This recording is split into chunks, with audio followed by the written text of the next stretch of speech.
Estimados, Uruguay se prepara para exportar por primera vez cannabis de uso medicinal. ¿Cómo se viene toda esta industria en nuestro país? Y por otro lado, el Frente Amplio también quiere regular un proyecto de ley para lo que tiene que ver con la venta del cannabis medicinal en farmacias y para todo público. Estamos ante una industria muy, pero muy grande y Uruguay está, para mí, en una situación privilegiada para aprovecharse de esa situación y pegar un, ¿no? O sea, sí, habría que invertir algo ahí, ¿no? Pero ¿cómo? Pues yo lo que veo es que a algunos le va muy bien. Si se me ocurrió a mí hace 4 o 5 años que ya se le ocurrió a alguien, puso la plata y lo está haciendo.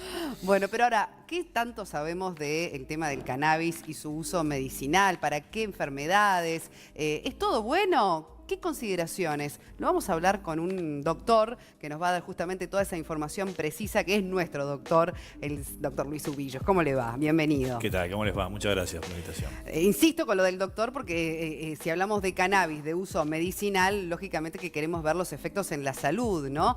¿Qué tan bueno? Porque quizás hay mucha mística también alrededor del cannabis.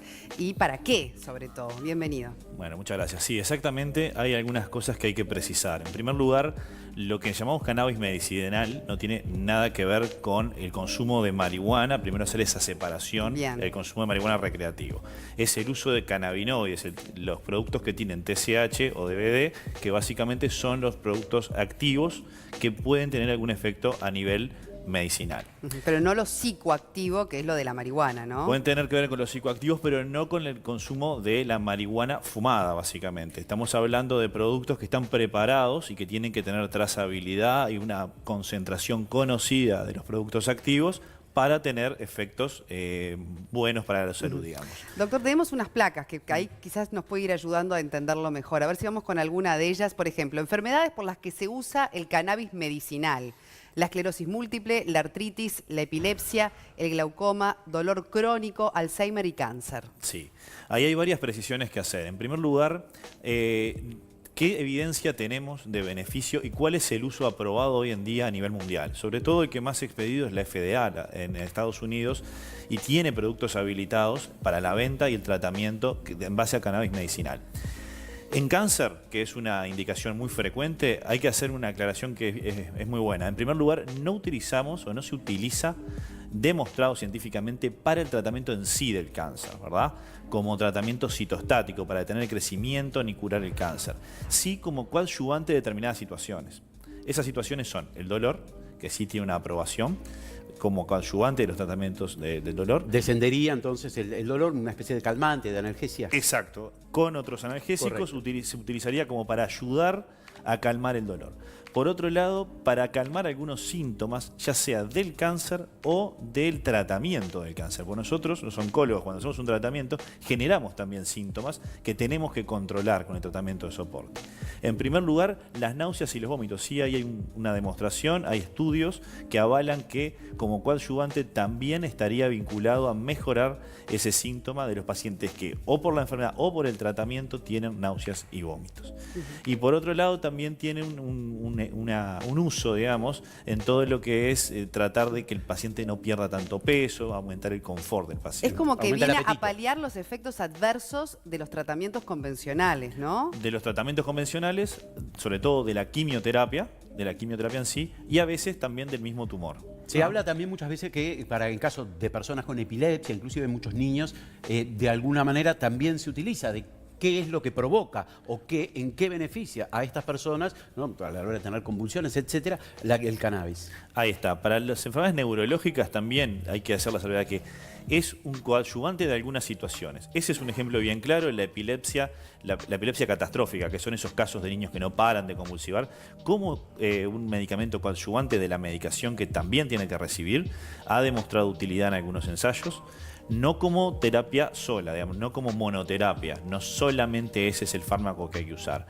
Lo mismo también con los casos de espasticidad, como por ejemplo puede ser... ¿Qué quiere decir espasticidad? Espasticidad es esa rigidez que tienen algunos pacientes con enfermedades neurológicas, que pueden ser algunos vinculados al Parkinson o algunas otras enfermedades degenerativas, ¿no? Entonces, en esos casos como coadyuvante de la de la medicación que ya se utiliza también está aprobado y se está comercializando. ¿Qué quieres decir con coadyuvante? Porque es un término de repente un poquito complicado. especial, no tan común. Exacto, vamos a aclararlo bien para toda la teleaudiencia. En realidad, coadyuvante quiere decir que ayuda otros tratamientos que se están usando con ese objetivo, no como monodroga. ¿Qué quiere decir esto? Yo a un niño que está con una epilepsia catastrófica, de repente no le vamos a hacer solamente tratamiento con cannabis.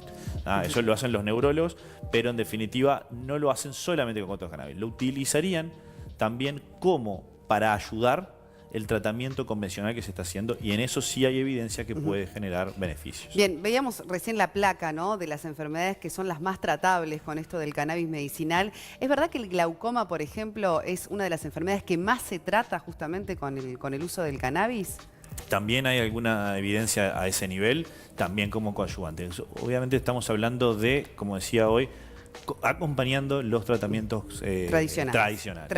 En esta corriente mundial, ¿no?, de liberación en torno a, o desmitificación, ¿no?, del uso de la marihuana, independientemente de si es recreativa o terapéutica, pero como consecuencia tiene un impacto en la vida terapéutica. ¿Consideran que de alguna manera será una panacea o hay mucho todavía por descubrir en esta planta, porque es una planta, hablemos de la planta únicamente, en esta planta para la medicina, y que por razones obviamente policiales o comerciales o de alguna manera estaba mal vista?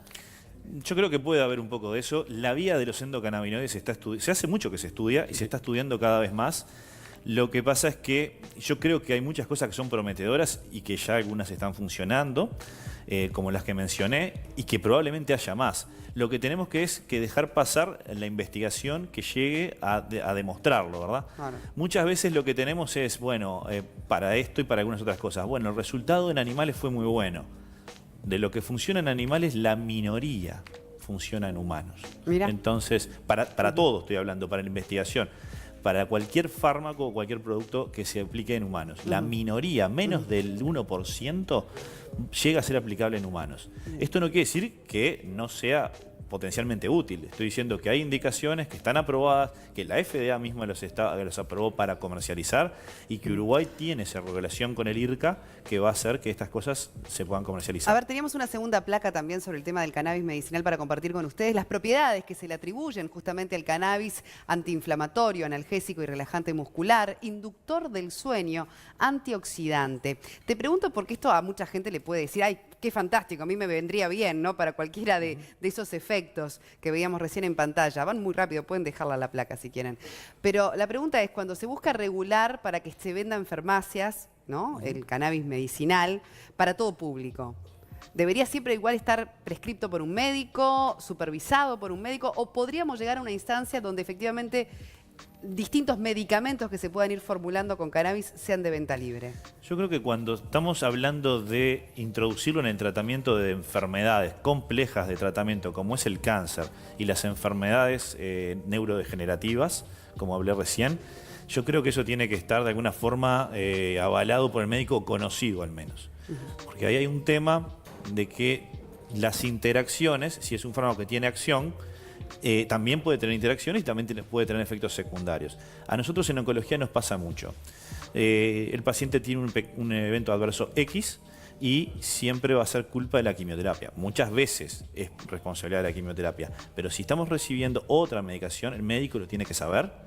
Tiene que saber qué es lo que se prescribió, quién lo prescribió, y también si uno va a hacer una denuncia de evento adverso ante el ministerio, saber que había otras cosas. Y seguir formando a los médicos en esto del cannabis, ¿verdad? Porque digo, si vamos a convertirnos realmente en lo que ya estamos haciendo, que es una industria del cannabis medicinal, el formar también a los médicos. Muchos médicos dicen, yo no tengo ni idea del tema del cannabis medicinal. ¿Hay mitos? Y hay que empezar a formar también desde ese lugar. ¿Cuál dirías vos que son los 2 o 3 mitos más populares? Hay mitos para un lado y para el otro. Para un lado está el mito de que las gotitas de cannabis, que también hay que separar ahí lo que se está haciendo con trazabilidad de forma seria y lo que son las cosas que se comercializan en el mercado negro, que de repente son aceites no tan trazables en lo que tienen ni medido. Y bueno, básicamente hay mitos que cura prácticamente todo, mejora todas las condiciones. Y bueno, eso no es tan así como no lo es con nada, con ningún fármaco, no hay un elixir, eso la etapa de los elixires ya pasó. Gracias. Entonces, y también están los miedos, y los miedos basados en mitos de que obviamente las adicciones posibles, cómo puede impactar en un paciente con determinadas situaciones psiquiátricas, todos esos miedos. Lo que los va a salvar, como con cualquier fármaco, es la educación. Y la educación de todos. Hablo de los médicos en particular, que nosotros, esto es una situación nueva, Claro. que no estamos formados en facultad, no aprendimos en nuestro momento las vías de los tratamientos con cannabinoides. Y bueno, esto se vino, Uruguay está apostando a una industria, hay laboratorios serios montados y que se va a empezar a comercializar y se va a empezar a exportar. Entonces, Bien claro, doctor. Bueno, Luis Ubillos, muchísimas gracias por habernos acompañado y haber echado un poco más de luz a propósito de bueno, los efectos, Sí, sí. las propiedades y demás, todo lo que seguiremos descubriendo a propósito del cannabis medicinal.